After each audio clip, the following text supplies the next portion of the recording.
오늘 내가 사는 게 재미있는 이유. 정신분석 전문의 김혜남 지음. 30년간 정신과 의사로 일하고 15년간 파킨슨 병을 앓으며 비로소 깨달은 인생의 지혜 42. 왜 하필 나에게 이런 일이 일어난 걸까? 파킨슨 병입니다. 2001년 2월 사랑의 전화복지재단에서 강의가 있던 날 오전 나는 파킨슨 병이라는 진단을 받았다. 새망치로 뒤통수를 얻어맞은 것처럼 멍했지만 그렇다고 강의를 취소할 수는 없는 노릇이었다. 겨우 강의를 마치고 나와 택시를 타려는데 갑자기 눈물이 쏟아졌다. 파킨슨 병은 도파민이라는 신경전달 물질을 생산하는 뇌조직의 손상으로 인해 손발이 떨리고 근육이 뻣뻣해지며 몸이 굳고 행동이 느려지고 말소리가 잘 나오지 않는 등의 증상이 나타나는 신경퇴행성 질환이다. 보통 65세 이후 나타나는 노인성 질환으로 알려져 있으며 요한 바오로 2세, 무하마드 알리, 로빈 윌리엄스도 이 병을 앓은 것으로 알려져 있다. 그런데 43살에 파킨슨 병이라니 너무 잔인하지 않은가. 게다가 파킨슨 병은 우울증과 치매, 편집증이라는 끔찍한 증상을 동반하는데 나에게 그런 시련이 닥쳤다는 것이 믿어지지 않았다. 가장 끔찍한 사실은 파킨슨 병은 아직까지 딱히 치료법이 없어 희귀성 질환으로 분류되며 발병하고 15 내지 17년 정도 지나면 사망이나 심각한 장애가 나타난다는 것이었다. 그것은 곧 내 인생이 60세 전에 끝난다는 것을 의미했다. 물론 18살에 바로 위 언니가 교통사고로 죽고 난 후 방황하며 자살을 꿈꾼 적도 있었다. 하지만 어차피 살 거라면 잘 살아야겠다고 결심하고 난 뒤 누구보다 열심히 살아왔다. 그런데 왜 하필 나에게 이런 병이 찾아온 걸까? 내가 뭘 그렇게 잘못한 걸까? 시부모님을 모시고 살며 어렵게 두 아이를 낳고 이제 막 내 뜻을 펼쳐보겠다고 병원을 개업한 지 1년도 채 안 되었는데 왜 나에게 이런 일이 생긴단 말인가? 얼마 전까지만 해도 아이들을 데리고 미국으로 유학을 가서 정신분석 공부를 더 하려는 꿈에 부풀어 있었는데 그게 그렇게 큰 욕심이었단 말인가? 큰아이가 중학생이고 둘째는 초등학생인데 그 아이들은 또 어쩌란 말인가? 이건 정말 말도 안 되는 일이었다. 당시 나는 평상심으로 환자들을 진료할 수 있는 상태가 아니었다. 그래서 일단 병원 문을 닫고 집에 있는데 거의 한 달 동안을 침대에 누워만 있었다. 어쩌면 내가 의사가 아니었다면 파킨슨 병이라는 진단을 받아도 병에 대해 잘 모르니까 덜 끔찍했을 수도 있을 것이다. 하지만 나는 의사였고 병에 대해 너무 잘 알고 있었기에 미래가 빤히 그려졌고 그것이 나를 더 우울하게 만들었다. 꼼짝도 안 하고 침대에 누워 한없이 천장만 쳐다보는데 별의별 생각이 다 들었다. 나는 내가 불치병 환자가 되어 의사로부터 몇 년 안 남았다는 소리를 듣는다면 남들과 다른 반응을 보일 줄 알았다. 그래도 의사니까 이성적으로 판단해 현실을 빨리 받아들일 거라고 생각했던 것이다. 울고 불고 원망한다 해도 병이 사라지는 건 아니니까 말이다. 그러나 나는 남들과 별반 다르지 않았다. 내가 왜 그런 병에 걸려야 하는지 이해할 수 없었고 현실을 받아들이기가 너무 무섭고 끔찍했으며 세상이 너무나 원망스러웠다. 그러는 사이 우울은 더 깊어져 갔고 차라리 이대로 죽어버리는 게 낫겠다는 생각이 들었다. 그러던 어느 날 문득 정신이 번쩍 들었다. 아니, 내가 왜 이러고 있지? 나는 그대로인데 단지 달라진 게 있다면 내 미래가 불확실하고 현재가 조금 불편해진 것밖에 없는데 내가 왜 이러고 있는 거야? 내가 왜 오지도 않는 미래를 걱정하느라 현재를 망치고 있는 거지? 당시 나는 피곤하면 오른쪽 다리를 조금 끌고 글씨를 쓰는 게 힘들긴 했지만 환자를 진료하고 일상생활을 하는 데 있어 중간중간 쉬어준다면 별 문제는 없었다. 그런데 왜 오지도 않은 미래를 걱정하느라 침대에 누워 오늘을 망쳐야 하는가? 처음에는 루게릭 병이 아닌가 의심했는데 만약 그 병이었다면 5년밖에 못 살고 죽는 거였다. 그러니 루게릭 병이 아닌 것만 해도 얼마나 다행인가. 파킨슨병 치료법이 아직은 없지만 계속해서 연구 중이니 앞으로 개발될 수도 있는 거였다. 그리고 내 뇌에서 도파민 분비 세포가 80% 사라졌지만 그래도 아직 20%는 남아있다. 즉 파킨슨 병을 완전히 없앨 수는 없지만 내 노력 여하에 따라 병의 진행 속도를 늦출 수는 있었다. 그래서 나는 일어나 다시 병원에 나가기 시작했다. 환자들을 진료하고 강의를 나가고 집안일을 하고 시부모님과 남편과 아이들을 보살피는 일상으로 돌아간 것이다. 그런데 놀라운 일이 벌어졌다. 도파민 작용제는 보통 치료 효과가 3년 가는데 나는 그 약으로 12년을 버텼다. 2013년 그 다음 단계 약인 레보도파를 쓰기까지 말이다. 또한 나는 그 12년 동안 책을 5권 썼으며 진료와 강의도 계속했다. 다행히 치매 현상은 아직까지 나타나지 않았고 우울증도 심하지 않다.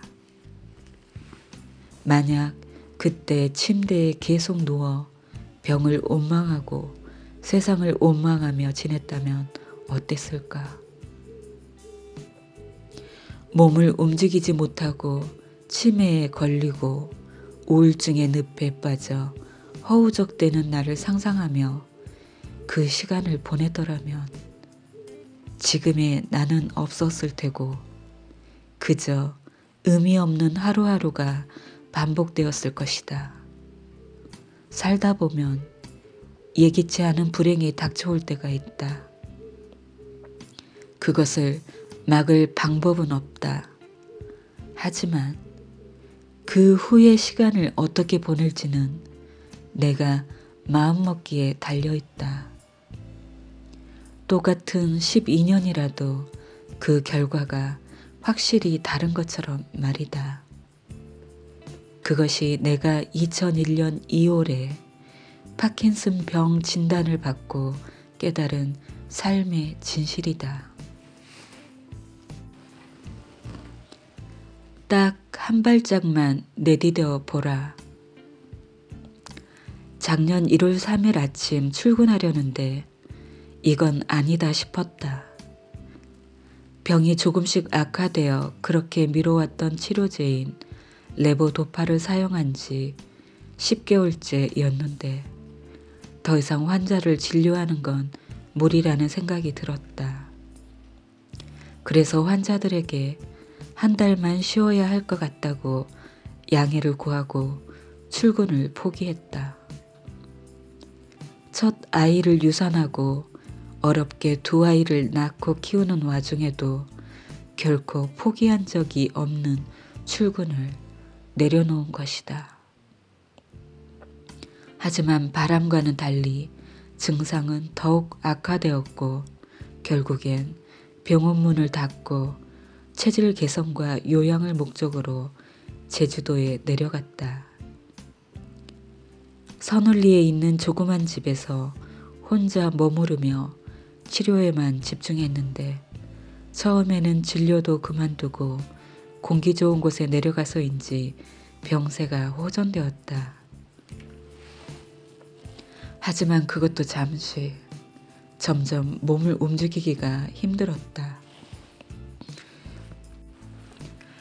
레보도파 약효의 지속시간이 3시간밖에 안 되어 하루에 반 정도는 누워서 약 먹을 시간이 되기만을 기다려야 했고 땀이 비 오듯 쏟아져 하룻밤에도 옷을 3번 정도 갈아입어야 했다. 게다가 약 기운이 떨어지면 자율신경계가 깨져서 심박동수가 120을 넘고 몸을 움직일 수가 없어 돌아 눕기도 힘들고 이불이 무겁게 느껴져서 발로 차 내려고 해도 다리가 뻣뻣해 그것도 여의치 않았다. 다리를 1cm 옆으로 옮기는 것조차 내 맘대로 되지 않았던 것이다. 누군가 파킨슨병을 묘사할 때 온몸을 밧줄로 꽁꽁 묶어 놓고는 움직여보라고 하는 것이나 마찬가지라고 했는데 그 상태를 직접 경험하는 것은 커다란 고통이었다. 가장 큰 문제는 화장실이었다.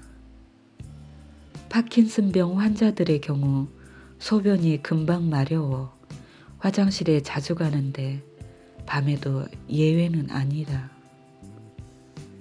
겨우 눈을 붙였는데 소변이 마려워 잠을 깨고 화장실에 갔다 오면 1~2시간 잠들었다가 다시 화장실에 가는 일이 반복되었다. 그날도 그랬다. 새벽 1시쯤 소변이 마려워 눈을 떴다. 힘겹게 일어선 다음 화장실에 가려고 발을 떼는데 몸이 앞으로 쏠리면서 꽈당 넘어질 뻔했다. 분명 내 다리인데 내 마음대로 움직여지지가 않았던 것이다. 화장실이 바로 코앞에 있는데 도저히 거기까지 갈 수가 없었다. 땀을 뻘뻘 흘리며 화장실 쪽을 바라보며 움직이려다가 앞으로 넘어지길 몇 번, 이대로 주저앉아 오줌을 싸버릴까 싶었다. 다 큰 어른이 바지에 오줌을 싸게 될 줄이야. 비참하고 고통스러운데 집에 나 혼자뿐이니 더 막막했다. 그러다 화장실 문을 바라보는 대신 발을 가만히 쳐다보았다. 그리고는 발을 한 발짝 천천히 떼었다. 신기하게도 발이 움직여졌다. 발을 쳐다보면서 다시 한 발짝 움직였다. 그렇게 한 발짝 한 발짝 나아가다 보니 어느새 화장실에 도착해 있었다. 보통 때면 2초 만에 갈 수 있는 화장실을 가는데 5분 넘게 걸리긴 했지만 도착해서 볼일을 봤으니 그러면 된 것 아닌가. 아, 한 발짝이구나. 내가 가려는 먼 곳을 쳐다보며 걷는 게 아니라 지금 있는 자리에서 발을 쳐다보며 일단 한 발짝을 떼는 것. 그것이 시작이며 끝이다. 그렇게 한 발짝 한 발짝 내딛는데 집중하다 보면 어느새 목적지에 도착해 있는 나를 발견하게 되는 것이다. 흔히 높은 계단을 오를 때 저 위를 보고 가면 못 올라간다는 말이 있다. 올라가다가 어디까지 왔나 확인해 보면 계단 끝까지 가려면 아직도 멀었다는 사실에 절망하여 주저앉기 때문이다. 주저앉아 언제쯤 저 끝까지 갈 수 있을까 생각하다 아예 올라가기를 포기하게도 된다. 그러나 도저히 못 갈 것 같은 순간에도 발을 쳐다보며 한 발짝 떼는 것은 언제든 가능하다. 그리고 계단 끝을 보며 올라갈 때는 힘들다는 소리가 절로 나오고 올라가는 일 자체가 고통스러운데 신기하게도 발을 쳐다보고 한 발짝을 떼는 데 집중하면 힘들다는 생각이 들지 않는다. 온 신경이 그저 한 발짝을 내딛는 데만 집중되기 때문이다. 선생님, 한 발짝을 떼는 것은 쉽죠. 그런데 만약에 그 길이 아니면 어떡해요? 잘못된 길로 한 발짝 한 발짝 나아가 낭떠러지에 도착하면 어떡하느냐고요. 어느 환자가 볼멘 소리로 나에게 했던 말이다. 내가 몇 년 동안 진료를 맡았는데 병 때문에 도저히 진료가 불가능해서 다른 의사를 소개해 주자 그는 나에게 울면서 전화를 했다. 선생님, 그 의사 선생님이 저한테 맞는 치료자일까요? 저를 도와줄 수 있는 분이 맞느냐고요. 만약에 아니면 어떡하죠? 나도 모른다고 대답했다. 그와 치료자가 맞을지 안 맞을지는 둘이 서로 만나서 치료를 진행해 봐야 알 수 있다. 내 딴엔 미안한 마음에 최대한 그와 잘 맞을 것 같은 치료자를 연결해 줬지만 내 생각이 틀릴 수도 있다. 만약에 잘 맞으면 계속 그 의사 선생님과 치료를 진행하면 되고 안 맞으면 다른 치료자를 찾아가면 되죠. 그런데 당신이 지금처럼 울면서 아무것도 하지 않으면 당신의 상태가 더 나빠질 거예요. 정말 미안하지만 내가 당신을 진료할 수 있는 상황이 아니니까요. 이 길이 맞을까 저 길이 맞을까 우리는 늘 선택의 기로에 서게 된다. 그런데 분명한 것은 어떤 길로 가는 게 맞을지는 모르지만 내가 걸어간 길을 내 것으로 만드는 것은 나의 몫이다. 배우자를 찾는다고 했을 때 그가 나와 맞을지는 누구도 모르는 거다. 어쨌든 그와 결혼해서 살아봐야 맞는지 안 맞는지 알 수 있고 설령 잘 안 맞아도 배우자를 내 남편 혹은 내 아내로 만들어가는 건 내 몫이다. 물론 선택한 길이 틀릴 수도 있고 최선을 다했는데도 낭떠러지에 도착할 때도 있을 것이다. 하지만 그게 두려워 한 발짝도 떼지 않으면 영영 아무 데도 못 가게 된다. 그리고 내 경험상 틀린 길은 없었다. 실패를 하더라도 실패로부터 무언가를 배우면 그것은 더 이상 실패가 아니었고 길을 잘못 들었다 싶어도 나중에 보면 그 길에서 내가 미처 몰랐던 것들을 배움으로써 내 삶이 더 풍요로워졌다. 때론 내 뜻대로 흘러가지 않는 인생 때문에 화가 난 적도 있지만 분노의 힘이 나를 살게 한 적도 있다. 그러므로 가장 빠른 직선 코스로 가야 한다는 강박관념만 버린다면 한 발짝을 떼는 것에 대해 두려움을 가질 이유는 없다. 남보다 빨리 목적지에 도착해 봐야 그 기쁨을 같이 나눌 사람이 없다면 오히려 그게 더 슬픈 일이다. 그러니 어떤 순간에도 삶을 포기하지 말고 용기 내어 일단 한 발짝만 내디뎌 보라.